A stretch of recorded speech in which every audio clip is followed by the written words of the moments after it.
30년 노화 연구의 결과로 우리나라 75세 교수가 한국만의 장수 음식 4가지를 발견했습니다. 누구나 건강하게 나이 들어가는 것을 소망하지요. 전 세계적으로 유명한 노화 연구의 선구자 박상철 교수는 장수의 비밀을 아는 사나이라고도 불립니다. 우리나라 장수 음식 4가지를 밝혀내고 노인의학협회 회장상과 올해 과학자상까지 수상하는 쾌거를 이뤘습니다. 박 교수는 오래 사는 것이 당연한 시대에서 축복받은 장수와 불행한 장수를 결정하는 것은 모두 본인의 의지에 달려있다고 말합니다. 그런데 장수하는 사람들에게는 그들만의 특별한 비법이 있습니다. 그 중에서도 어떤 음식을 먹느냐가 참 중요하죠. 박상철 교수는 실제로 100세 이상 장수한 사람들을 오랫동안 연구했습니다. 그들이 먹는 식습관을 분석해서 장수하는 사람들이 먹는 공통된 음식을 찾아냈습니다. 우리가 즐겨 먹는 한식 중에서도 특히 장수에 효과적인 식재료가 있는데요. 우리나라 장수 음식 4가지와 축복받은 장수인으로 사는 법을 알려드릴게요. 오늘 영상 끝까지 보시고 장수 비결 놓치지 마시기 바랍니다. 지금 바로 시작합니다. 첫 번째는 들깨입니다. 들깨 다들 좋아하시나요? 들깨 하면 생각나는 음식이 많은데요. 들깨 수제비도 있고 추어탕이나 감자탕을 맛있게 끓일 때 넣기도 합니다.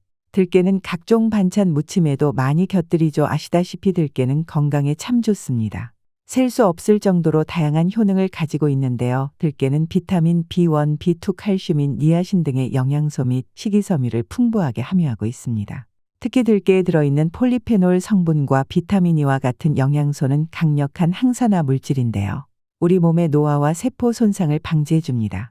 또한 혈당 수치를 낮춰주기 때문에 당뇨병 환자들이 정기적으로 들깨를 섭취하면 혈당 관리에 아주 좋다는 연구 결과가 있습니다. 동맥 경화와 뇌혈관 질환을 예방하는 효과도 있다고 하죠. 또한 들깨는 면역력을 증가시키는 효과가 있고 비만을 예방하는 것에도 참 좋습니다. 그리고 오메가3 지방산이 풍부하게 함유되어 있어서 노화로 기억력이 저하되는 기분이 드는 분들은 두뇌 활동 증진에도 좋으니 요리를 하실 때 들깨를 활용해 보세요. 들기름은 들깨의 열매를 뽑아 만든 기름인데요. 들깨의 효능을 그대로 갖고 있습니다. 들기름은 대표적인 양념 재료로도 사용되며 참기름보다 맛이 진하고 기름기도 적어서 건강에도 좋습니다. 들기름은 요리에 사용하기 쉽고 간편하게 활용할 수 있는 재료입니다. 음식에 들기름을 추가하면 더욱 깊은 맛과 향을 느낄 수 있습니다. 다만 들기름은 다른 기름에 비해 냄새가 강하므로 사용할 때는 사용량을 조절하는 것이 좋습니다. 들기름을 다양한 요리에 쓰시면서 건강을 챙겨보시는 것도 추천드립니다. 참고로 담양이나 곡성 같은 가장 장수하는 마을이라고 손꼽히는 지역에서는 들깻잎도 자주 즐겨 먹는다고 합니다. 들깻잎에는 폴리페놀 성분과 식이섬유 등이 풍부해서 건강에 아주 좋습니다. 들깻잎은 우리나라에서 장아찌나 쌈으로 많이 드십니다. 눈에 좋은 루테인도 들어있으니 깻잎도 즐겨 드시는 걸 권장드립니다. 깻잎을 즐기지 않는 다른 나라와 달리 우리나라는 깻잎을 잘 먹는 나라 중 하나입니다. 전통적인 한국의 지혜가 가득 담긴 음식이라고 할 수 있습니다. 두 번째는 김입니다. 장수하는 사람들은 다시마나 김미역 같은 해조류를 많이 먹습니다. 김은 한국에서 오랫동안 전통적으로 먹어온 식품 중 하나입니다.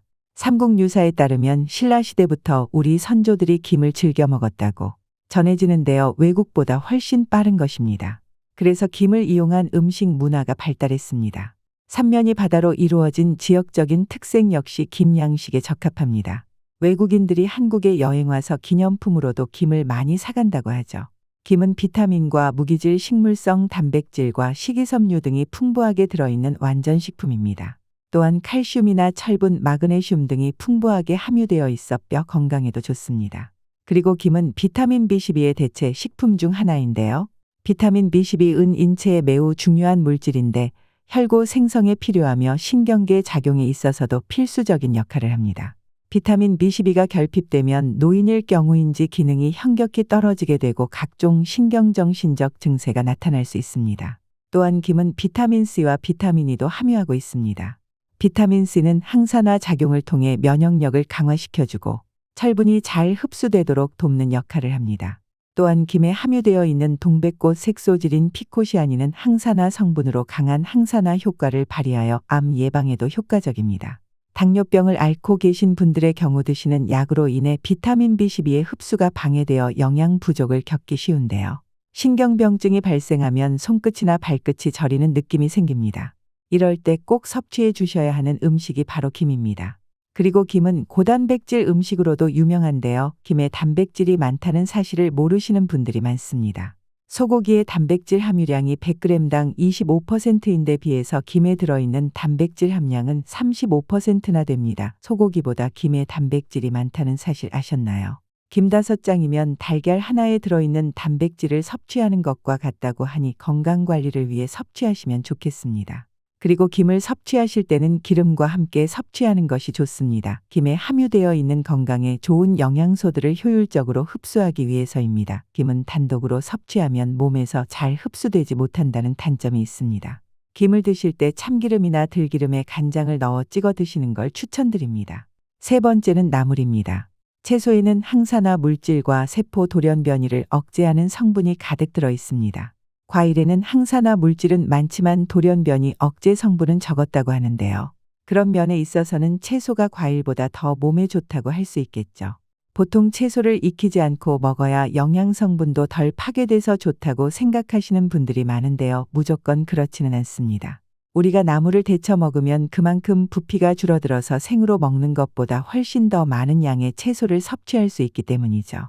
연구에 따르면 영양소가 조금 파괴되더라도 충분한 양의 채소를 먹는 것이 더 이롭다고 합니다. 그래서 한국인들이 나물 무침을 만들어 먹는 것은 현명한 것입니다. 또한 채소에는 질산염이 들어있는데요. 이 질산염이 체내에 들어오면 아질산염으로 바뀌면서 발암물질을 만들 수 있습니다. 그래서 질산염을 줄이는 것이 참 중요한데요. 채소를 데쳐서 먹는 것이 질산염을 50% 이상 낮추는 방법이 될 수 있습니다. 네 번째 장수 음식은 발효식품입니다. 한국인의 발효식품 하면 가장 먼저 떠오르는 음식이 있으신가요?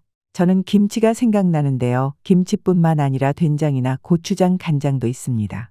한국인의 밥상에서 이 네 가지는 빼놓을 수 없는 식재료인데요. 이 발효식품에 들어있는 미생물은 우리 몸에 들어와서 장내 유익한 미생물을 증식시키고 안 좋은 세포들의 번식을 억제합니다. 발효식품에 있는 유산균은 소화기관에도 좋은 영향을 주지요. 바이러스 감염 예방 같은 면역력 증가에 큰 도움이 됩니다. 앞서 말씀드렸다시피 한국에서 장수하는 사람들의 공통점은 혈중 비타민 B12 수치가 정상이라는 점입니다. 이것의 핵심 비결은 바로 발효식품 섭취입니다. 미생물을 연구하는 김혜성 박사도 발효식품의 긍정적인 효과를 강조합니다. 우리나라의 된장이나 일본의 나또의 경우 미생물의 작용으로 만들어지는데요. 콩으로부터 생성되는 고초균에 주목해야 합니다. 고초균은 대사활성 증가 박테리아라는 박테리아 종류의 일종으로 전통적인 한국 음식인 된장에서 발견되는 유익한 미생물입니다. 고초균은 소화기 내에 유의한 세균의 증식을 억제하고 유익한 세균의 증식을 유도합니다. 이를 통해 소화기 건강 유지와 면역력을 강화시키는 데에도 도움을 줍니다. 이소플라본과 같은 미네랄과 함께 대사를 촉진시켜 비만 예방에도 좋은 효과를 보입니다. 과학적으로 증명된 장수하는 식생활입니다. 노화는 그저 죽어가는 현상이 아니라 건강하게 살기 위해 힘쓰는 과정이라고 할 수 있습니다. 나이가 들어갈수록 여기저기 몸이 고장나고 아픈 것은 당연하지만 어떻게 관리하고 극복해 나가느냐에 따라 우리의 남은 생이 훨씬 더 행복할 수 있습니다. 노년기에는 아픈 사람이 많고 이 때문에 장수를 마냥 축복으로 받아들이기 어렵다는 인식이 있습니다. 아픈 곳이 많은 노년기에는 어떤 삶을 살아야 할까요? 흔히 나이가 든 사람 중에는 아픈 사람이 많다고 생각합니다. 하지만 고령화가 빠르게 진행되면서 노인 숫자가 급증했고 이에 따라 실제로 노인 중에는 아픈 사람보다 건강한 사람의 비중이 훨씬 높아지고 있습니다. 70대와 80대에도 건강하게 팔팔하게 사는 사람이 많은 것입니다. 따라서 70세가 넘으면 아픈 데가 많아질 텐데 걱정이다 해서 70대에 내가 할 일이 무엇일까로 생각을 바꾸는 것이 좋습니다. 나이가 들어도 일상생활을 그대로 유지해야 합니다. 늙는다는 것은 죽기 위한 변화가 아닙니다. 생존을 위한 변화라고 봐야 합니다. 나이가 들었다고 포기하지 말고 생명이 허락되는 날까지 최선을 다해서 살아가는 자세가 필요합니다. 박상철 교수는 고령화 사회에서 장수를 하기 위해서 3가지 마인드 컨트롤이 중요하다고 했습니다. 첫 번째는 하자입니다. 무엇이든지 해라. 하고 싶을 걸 하면 된다. 본인이 할 수 없을 걸로 스트레스 받지는 마라. 누군가와 함께해라. 그래야 중도 포기를 막을 수 있다. 두 번째는 주자입니다. 주변에 뭔가를 주는 사람, 도움이 되는 사람이 되어야 한다. 돈이 없거나 경제적으로 여유가 없어도 봉사나 재능 기부 같은 것으로 가족이나 이웃을 도와라. 세 번째는 배우자입니다. 요즘 같이 급변하는 시대에 본인이 준비되지 않으면 급변하는 세상에 적응을 하지 못합니다.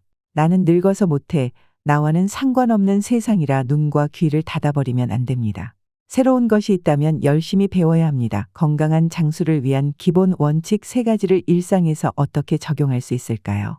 오늘은 박상철 교수님이 30년 동안 연구하여 찾아내신 한국인들의 장수 식품을 소개시켜 드렸습니다. 들깨, 김, 나물, 발효식품 잊지 마시고 잘 챙겨 드시고요. 박 교수님의 건강한 장수를 위한 기본 원칙 3가지 하자, 주자, 배우자 잊지 마시길 바랍니다. 오늘 영상 시청해 주셔서 감사합니다. 궁금하신 점 있으면 댓글을 남겨주세요. 구독과 좋아요는 여러분들의 사랑입니다. 여러분 사랑해요. 시니어의 정보 채널 시니어 지침서이었습니다. 감사합니다.